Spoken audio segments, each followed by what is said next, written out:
Efesios capítulo 2, versículo 14, dice la Biblia, porque Él es nuestra paz, que de ambos pueblos hizo uno, derribando la pared intermedia de separación.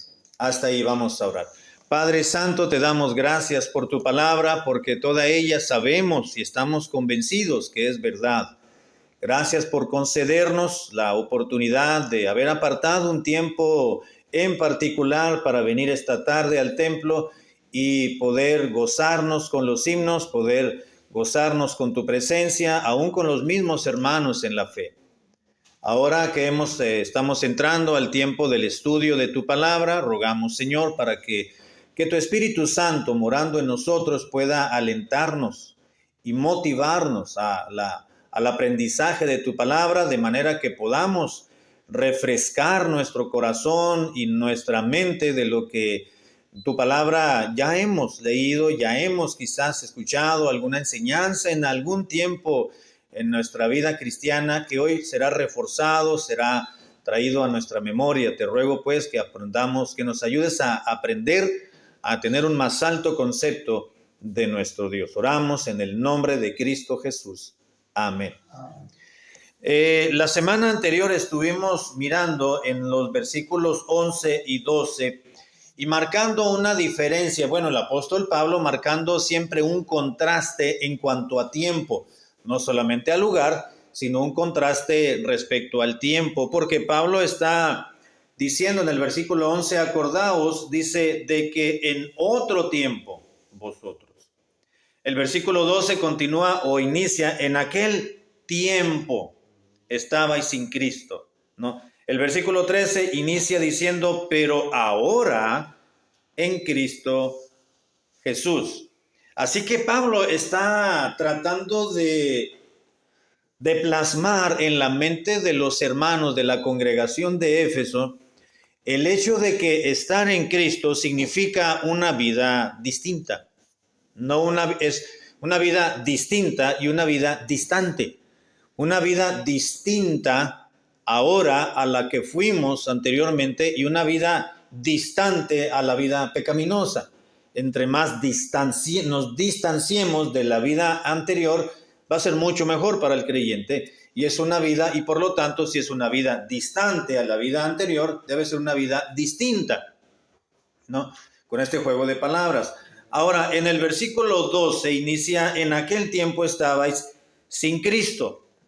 Es decir, no tenían la certeza de la seguridad de la obra redentora en Cristo. No tenían a Cristo en sus vidas. El Señor Jesucristo era ajeno a las decisiones, a la mentalidad, a la filosofía, a la manera de pensar, a la manera de distinguir y de discernir los tiempos en los cuales estabais viviendo. Estaban viviendo los hermanos. Estabais, dice, sin Cristo, alejados de la ciudadanía de Israel. El apóstol Pablo haciendo una distinción siempre respecto al pueblo de Israel. Como que Pablo está marcando un punto de referencia, y el punto de referencia siempre lo va a marcar al pueblo de Israel, el pueblo judío. Cuando Pablo dice que Dios lo había llamado a ser el apóstol a los gentiles, es decir, a predicarles el evangelio, ¿qué quiere decir la palabra apóstol? Enviado, exactamente. Dice que Pablo, la Biblia dice que Pablo, Dios lo llamó a ser enviado a los gentiles, es decir, el apóstol, para que les predicase el evangelio a la rama gentil. Pero Pablo como tal, como gentil, pero también como judío, nunca descartó y dejó al margen al pueblo de Israel. Pedro se enfocó un poquito más, como él fue llamado a ser apóstol, a ser enviado al pueblo judío, él se dedicó más a predicarle más directamente al pueblo judío, al pueblo de Dios, del Antiguo Testamento. Es muy raro cuando vemos que el apóstol Pedro se haya desviado en su ministerio, por usar un término, para predicar a los judíos. Y cuando lo hizo, puso muchos peros. ¿Se acuerda cuando escuchó una voz que tuvo que Dios especificarle con peras y manzanas, ¿no? Que debía de ir a los gentiles porque lo que Dios había santificado, que Dios había bendecido y no lo llamara inmundo, ¿se acuerdan? Entonces tuvo que darle a través de una visión, enseñarle, ¿no? Que Dios ya había llamado a este pueblo gentil y que Pablo y que Pedro mismo, como judío, no debería de considerar como paganos a los gentiles, porque ellos también tenían ya la posibilidad y también tenían la disposición, quiero decir, de escuchar el evangelio, como los judíos. Así que me parece que fue a Jope, ¿no? Estaba en Jope y fue, no recuerdo, a Cesarea de Filipos, quiero decir, a predicarle a Cornelio y a su esposa, a sus hijos, a sus parientes, sus amigos y el resto de sus compañeros de milicia. Y los ganó para Cristo.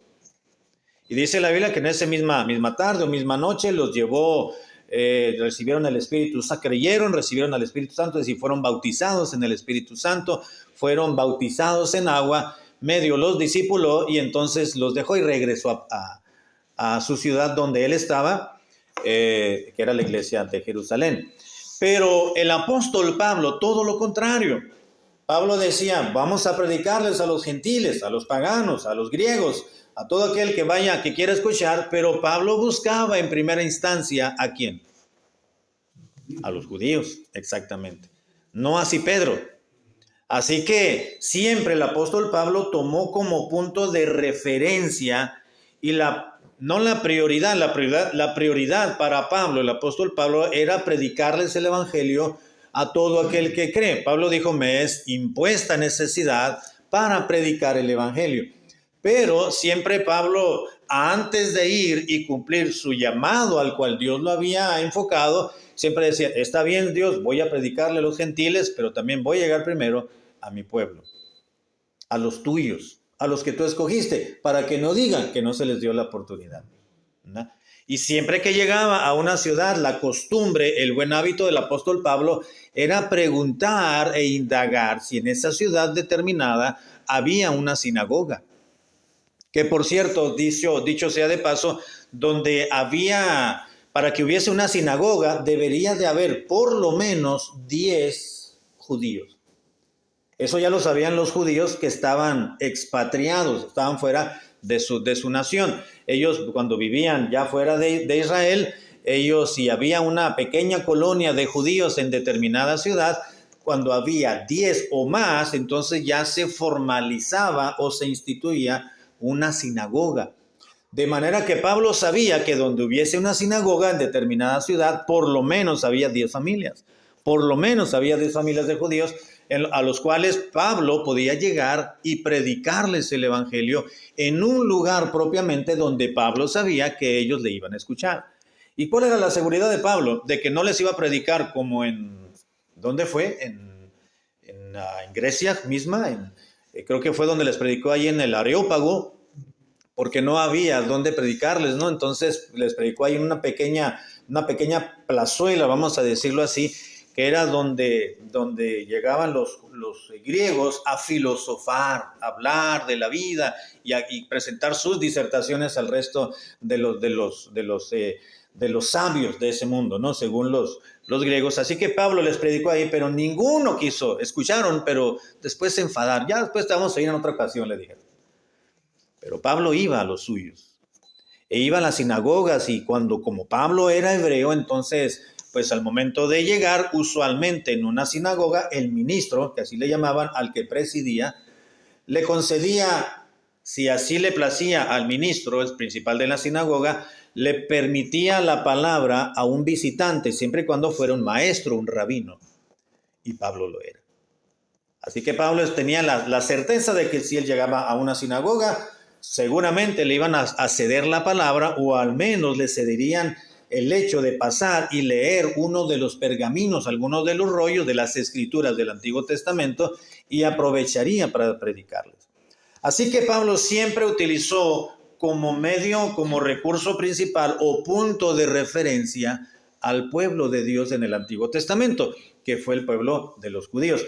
Es por el pueblo de Israel. Es por eso que Pablo en estos versículos del 11 en adelante, al estarles escribiendo a los griegos de Éfeso, o a estos hermanos de Éfeso, les dice ahora en Cristo, en el 12, es el que estábamos leyendo, ¿no? En otro tiempo estabais sin Cristo, alejados de la ciudadanía de Israel. No tenía nada que ver ustedes con el pueblo de Dios, les dice Pablo, por ser paganos o por ser gentiles, lejos de la ciudadanía de Israel y ajenos a los pactos o al pacto de la promesa de Dios a Abraham, que en él bendeciría, o en su descendencia bendeciría a todas las familias. Dice, sin esperanza de la salvación y sin Dios en el mundo. Dijimos que la palabra sin Dios aquí es el término ateos, de donde viene ateo, pero esto no quiere decir que no creían en Dios los gentiles, sino que estaban fuera de la predicación primordial del evangelio,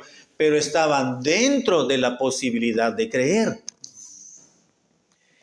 Y en el versículo 13 dice, pero ahora en Cristo Jesús. Nuevamente Pablo contrasta la vida antigua, la vida anterior, con la actual, con la vida actual, en la actualidad, ahora, no en el tiempo de nosotros, sino en los tiempos de Pablo, no, por supuesto, pero ahora en Cristo. Ahora que están en Cristo. Pablo les hizo ver también a la iglesia de Corinto, ¿se acuerdan? En 2 Corintios 5:17, les marcó muy detalladamente que el estar en Cristo significa ser una nueva creación. De modo que si alguno está en Cristo, nueva criatura es, les dijo Pablo, las cosas viejas pasaron, aquí todas han sido hechas nuevas. Y aquí a los hermanos de Éfeso les presenta la misma idea, pero ahora en Cristo Jesús. En otras palabras, pero ahora que están en Cristo Jesús, que ya no están ajenos, que ya no son lejanos, como vamos a verlo más adelantito, ahora que están en Cristo Jesús, vosotros, que en otro tiempo, vuelve Pablo a especificar, estabais, ¿qué cosa? Lejos. Ustedes, dice Pablo, que estaban antiguamente lejos. Dice, habéis sido hechos cercanos por la sangre de Cristo. Ahora notemos aquí los contrastes de tiempo. Antes estaban, dice Pablo, lejos. Estaban sin Cristo. Antes los hermanos de Éfeso estaban sin esperanza y sin Dios, como lo describió en el versículo 12. Pero ahora ya no estaban lejos, ahora eran cercanos. En otro tiempo, vosotros, en otro tiempo estabais lejos, pero ahora habéis sido hechos cercanos. ¿A qué se refería Pablo? Dice cercanos por medio de la sangre que fue derramada en el Calvario por Cristo Jesús. Ahora que han aceptado en la obra redentora y salvadora de Cristo en la cruz del Calvario, en el monte Calvario, pues, esa sangre de nuestro Salvador que fue derramada les ha sido aplicada a ustedes para que sean salvos, para que sean limpios y purificados, y ahora que están en Cristo Jesús ya no son ajenos, ya no están lejos, ahora son parientes cercanos. Parientes cercanos. ¿Quién es nuestro pariente cercano, hermanos? Cristo Jesús, porque Él es nuestro hermano mayor. Pablo dice, me parece más adelante en Efesios y creo que también en Gálatas, dice que nosotros somos coherederos con Cristo. Coherederos, que estamos a la par con Cristo, porque Él es nuestro hermano mayor. Y Dios es nuestro Padre celestial. De ser ajenos a la familia de Dios, ahora hemos sido parte, ahora somos ya parte de la familia de Dios. Ahora somos cercanos, ¿no? Es como un pariente político nuestro, antes de casarse con algún pariente nuestro, no éramos nada. Éramos lejanos. Pero una vez que nos casamos, tenemos a los lejanos, ahora son cercanos, son parientes políticos, agregados culturales, vamos a decir. Que no son de la familia, no son de nuestra sangre, pero ahora son parte del círculo familiar. ¿Por qué? Por el esposo o por la esposa, ¿verdad? Habéis sido cercanos. Y ahora en Cristo estaban los hermanos de la iglesia de Éfeso. Estaban en una unión vital con Cristo. Ya no eran prosélitos, ya no estaban lejanos a los mandamientos, como dijo en el versículo, a la ciudadanía de Israel, ajenos a los pactos de la promesa. Ahora estaban a la par de los otros judíos creyentes por la sangre de Cristo. Y digo judíos creyentes porque un judío, para que pueda ser parte de la familia de Dios, tiene que creer en Jesucristo, como cualquier otra persona. Y eso es tanto en el Antiguo Testamento como en el Nuevo Testamento y en la actualidad. Una persona, para que pueda ser creyente, que pueda ser salva y gozar de los privilegios y los beneficios del pueblo de Dios y de la salvación, tiene que creer en Cristo por fe, para que la gracia de Dios sea aplicada a su vida y pasa a ser de la familia de Dios. Judío o gentil, da igual. Pero volvemos a lo mismo. Pablo siempre usa como referencia al pueblo de Israel. Si ellos creyeron, el del pueblo de Israel, algún judío cree en Cristo, ustedes están a la par que él, son salvos. Es lo que está diciendo Pablo, ¿verdad? Pero ahora en Cristo Jesús, versículo 13, vosotros o ustedes que en otro tiempo estabais lejos, habéis sido cercanos por la sangre de Cristo, dice Pablo. Versículo 14, porque Él, se refiere a Cristo, es nuestra paz, que de ambos pueblos hizo uno, derribando la pared intermedia que los separaba. Ahora, en estos versículos 14 en adelante, Pablo está detallando cómo fue que se efectuó dicha cercanía de los efesios al pueblo de Dios por la obra de Cristo en la cruz. Les dice, ya no están lejanos, ahora son parientes cercanos. ¿Y cómo fue que se llevó a cabo esa cercanía? Bueno, lo declara a través que de la obra de Cristo en el Calvario, recibida por fe, eso fue lo que efectuó nuestra paz con Dios. Es decir, fueron reconciliados. Porque continúa diciendo, Él que es nuestra paz, que de ambos pueblos hizo uno, derribando la pared intermedia. Ahora, es interesante, hermanos, porque dice que Él es nuestra paz. Y una vez que fue real la paz de Cristo en las vidas de los hermanos de Éfeso, entonces dice la Biblia que fueron reconciliados. El hacer la paz significa reconciliarse, ¿verdad que sí? Vamos a ver qué dice Romanos 5.1.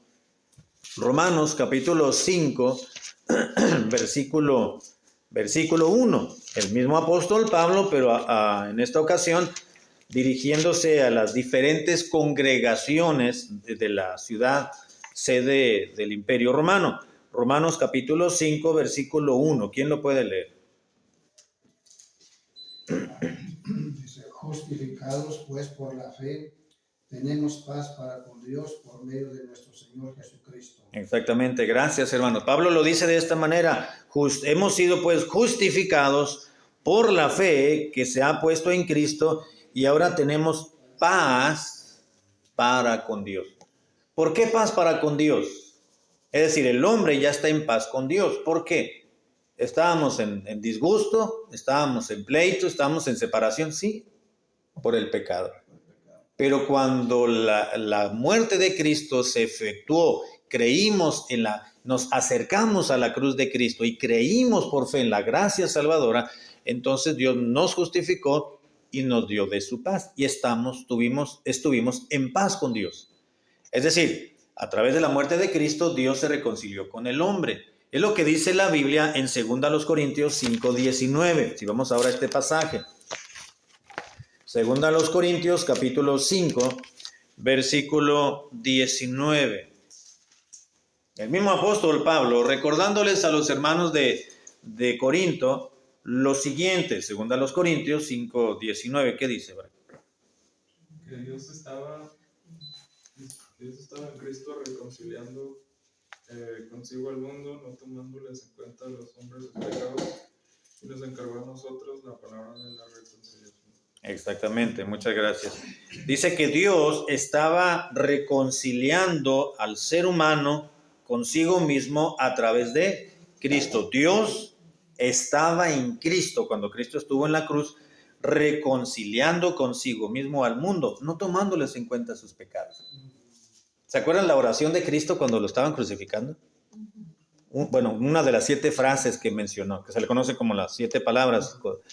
Una de ellas fue ¿cuál? Padre, perdónalos porque no saben lo que hacen. Y a través del asesinato de Jesús, de la muerte de Cristo en esa cruz, y su resurrección posterior, por supuesto, y su ascensión al cielo, entonces Dios no les tomó en cuenta a los hombres sus pecados. Es decir, a todo aquel que cree en esa obra de Cristo, no les toma en cuenta sus pecados. En otras palabras, Dios perdona.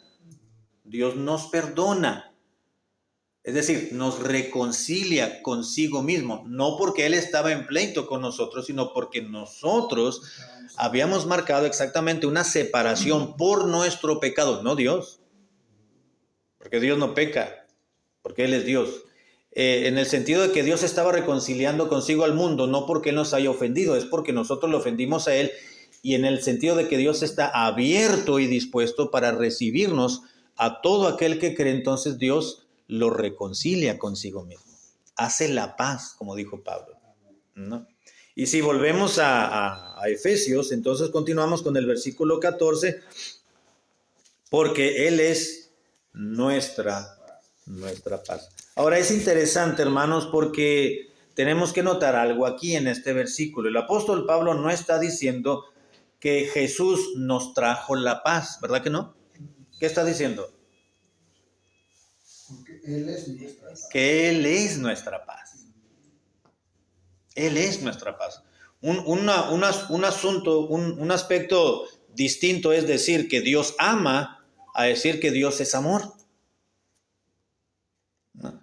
Un aspecto diferente es decir que Dios nos ha dado de su paz, o Dios nos ayuda a vivir en paz, a decir el Señor es nuestra paz.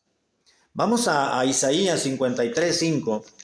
Isaías capítulo 53, versículo 5, donde dice la Biblia, Isaías 53, versículo 5. ¿Quién lo puede leer, por favor? Amén.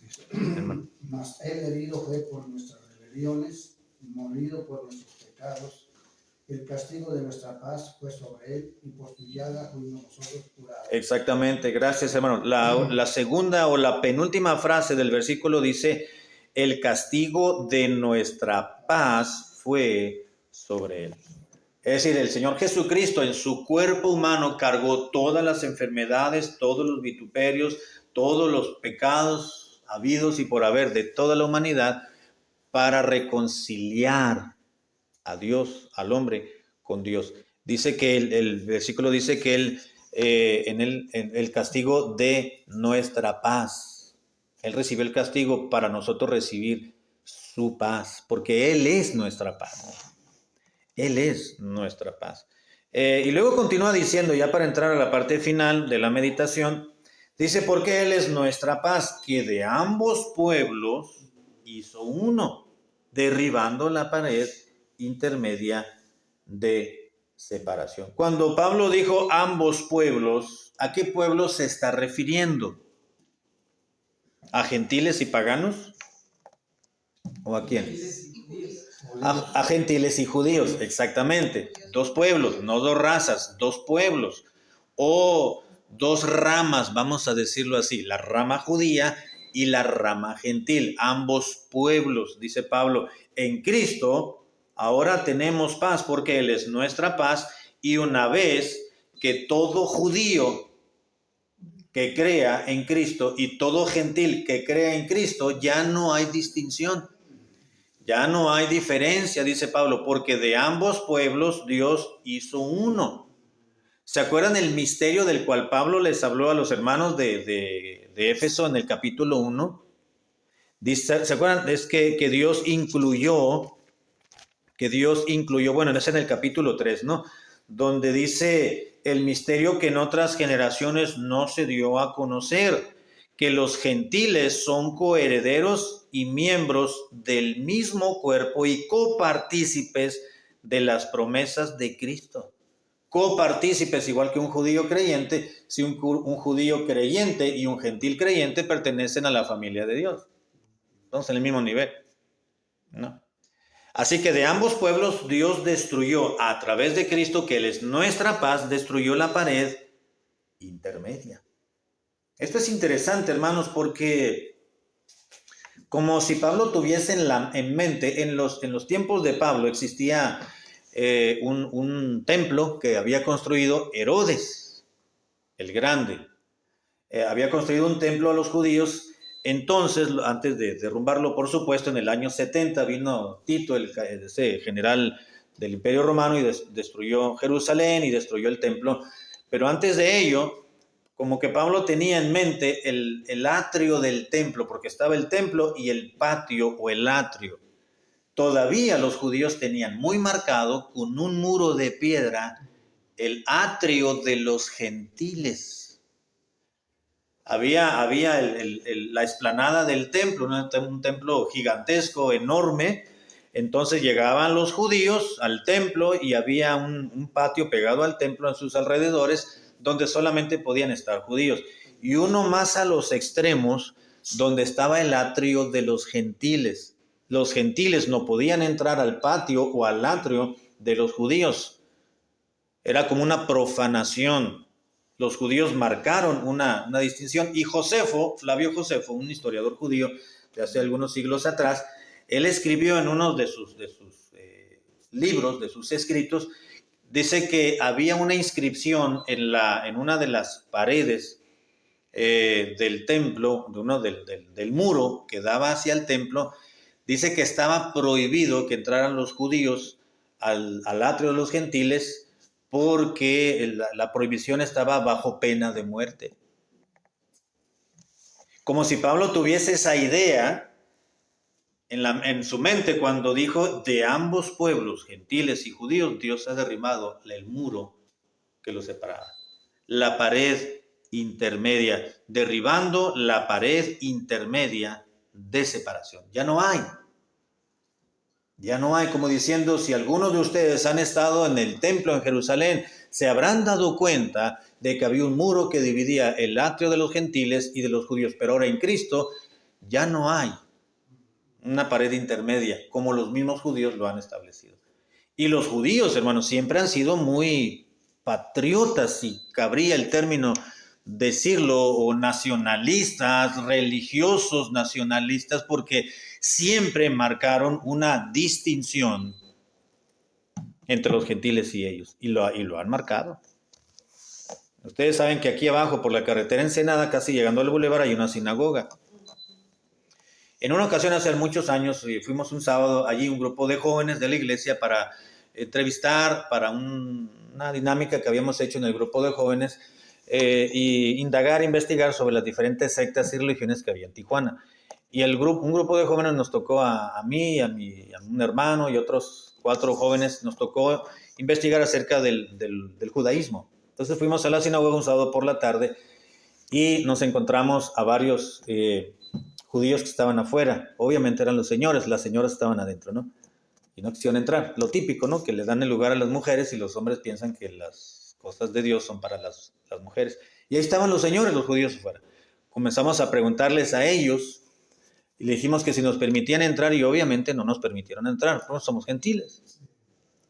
No, ustedes no son judíos, ni tienen ascendencia judía, no pueden entrar. Aquí solamente entramos judíos. Y no nos permitieron entrar. La banqueta sí podíamos estar, mas no podíamos entrar. No, le llaman club social y deportivo judío, y no me acuerdo qué otro tiempo, pero es una sinagoga, ahí están, ahí hay rabinos. Detrás de la casa de mi papá, sobre la subida a la General Ferreira, allá viven unos judíos, y vienen los típicos, ¿no? Que se ponen su cofia, me parece que se llaman el gorrito cofia, si mal no recuerdo, y bajan periódicamente a cierto horario para las reuniones que tienen en la sinagoga, pero son muy celosos. Son muy celosos. Los judíos continúan siendo así, así eran, así son y así serán. Pero aquel que cree en Cristo ya no está bajo la religión del judaísmo, está en Cristo, dice Pablo. Y el que está en Cristo, sea judío o sea gentil, dice, es un solo cuerpo en Cristo. Versículo 14, ya voy a terminar. Derribando la pared intermedia de separación, versículo 15, aboliendo en su carne las enemistades.